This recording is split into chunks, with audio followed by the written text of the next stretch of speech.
नमस्कार दोस्तों, अगर आप जन आधार कार्ड से एसएसओ आईडी बनाना चाहते हैं लेकिन आपको पता नहीं है कि मोबाइल से एसएसओ आईडी कैसे बनाई जाती है, तो यह वीडियो आपके लिए है। आज की इस वीडियो में मैं आपको सिर्फ 2 मिनट में मोबाइल से जन आधार कार्ड की मदद से एसएसओ आईडी बनाने का पूरा तरीका बताने वाला हूँ। साथ ही कौन कौन सी जानकारी चाहिए और कहाँ क्या भरना है वो भी मैं आपको स्टेप बाय स्टेप दिखाऊँगा। तो वीडियो को पूरा ज़रूर देखिए और चलिए वीडियो को शुरू करते हैं। तो सबसे पहले हम क्रोम ब्राउज़र को ओपन कर लेते हैं। क्रोम ब्राउज़र को ओपन करने के बाद यहाँ पे सर्च करते हैं एसएसओ राजस्थान। एसएसओ राजस्थान लिख के सर्च कर लेते हैं। इसके बाद इसको ओपन कर लेते हैं। ओपन करने के बाद यहाँ पे दिखा रहा है लॉगिन और रजिस्ट्रेशन, तो हमें रजिस्ट्रेशन पे क्लिक कर लेना है। अगर न्यू एसएसओ आईडी बनानी है तो रजिस्ट्रेशन पर क्लिक कर लेना है। उसके बाद आता जन आधार और गूगल। तो अगर हमें जीमेल से बनानी है तो गूगल पर क्लिक कर लेना है। अगर हमें जन आधार से बनानी है जन आधार पर क्लिक कर लेते हैं। जन आधार पर क्लिक करने के बाद यहाँ पे मांगा जा रहा है जन आधार और इनरोल नंबर, तो हम यहाँ पे अपना जन आधार नंबर यहाँ पे फिल कर देते हैं। तो मैं अपना जन आधार नंबर यहाँ पे फिल कर देता हूँ। तो फिल करने के बाद यहाँ पे नेक्स्ट इस पे क्लिक कर लेते हैं। इस पे क्लिक करने के बाद यहाँ पे जन आधार में जितने भी नाम होंगे वो सब यहाँ पे दिखा देता है, तो इनको चेक कर लेना है कि जन आधार में कितने नाम है। और अगर हमें जिस नाम से एसएसओ आईडी बनानी है उस पर क्लिक कर लेते हैं। उस पर क्लिक करने के बाद नेक्स्ट पर क्लिक कर लेते हैं।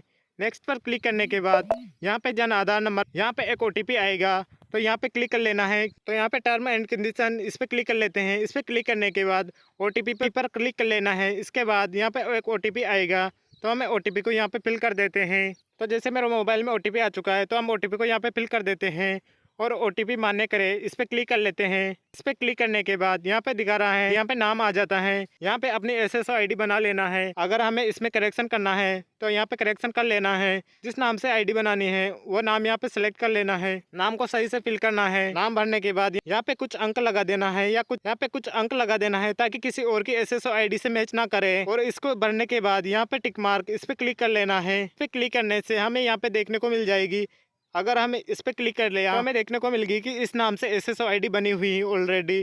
तो हमें इसमें कुछ और चेंज करना होगा। इसमें कुछ और चेंज कर लेते हैं, जैसे कुछ नंबर को यहाँ पे चेंज कर लेते हैं। इस पर क्लिक कर लेते हैं टिक मार्क पर। टिक मार्क पर क्लिक करने के बाद यहाँ पे दिखा देता है, यहाँ पे ये ग्रीन हो जाती है, इसका मतलब एसएसओ आईडी सही है। इसके बाद आता है पासवर्ड, तो हमें यहाँ पे पासपोर्ट बना लेना है।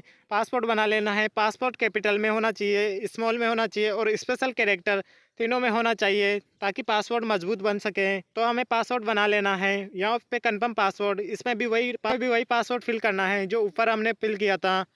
और पासवर्ड और एसएसओ आईडी इसको हमें कहीं पे लिख लेना है। इसको फिल करने के बाद यहाँ पे नीचे दिखा रहा है मोबाइल नंबर, तो हमें यहाँ पे मोबाइल नंबर पे क्लिक करके यहाँ पे अपना मोबाइल नंबर फिल कर देना है। तो हम अपना मोबाइल नंबर यहाँ पे फिल कर देते हैं और यहाँ पे रजिस्टर इस पर क्लिक कर लेते हैं। इस पर क्लिक करने के बाद यहाँ पे दिखा देता है रजिस्ट्रेशन सक्सेसफुल फॉर एसएसओ, तो हमारी एसएसओ आईडी यहाँ पे दिखा देता है। तो हमें यहाँ पे अपनी एसएसओ आईडी और पासवर्ड देखने को मिल जाता है पास मैसेज के द्वारा, और हमें अपनी एसएसओ आईडी मैसेज के द्वारा भी प्राप्त हो जाती है। इसके बाद यहाँ पे ओके पर क्लिक कर लेते हैं ना है, या स्क्रीनशॉट भी ले सकते हैं ताकि हमें लॉगिन करते समय इसको फिल कर सकें। ओके पर क्लिक करने के बाद यहाँ पे बैक आ जाता है। इसके बाद यहाँ पे लॉगिन इस पर क्लिक कर लेते हैं।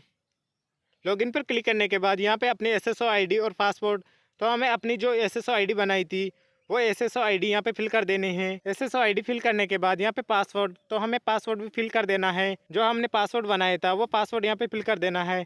इसके बाद कैप्चा, तो हमें यहाँ पे कैप्चा फिल कर देना है।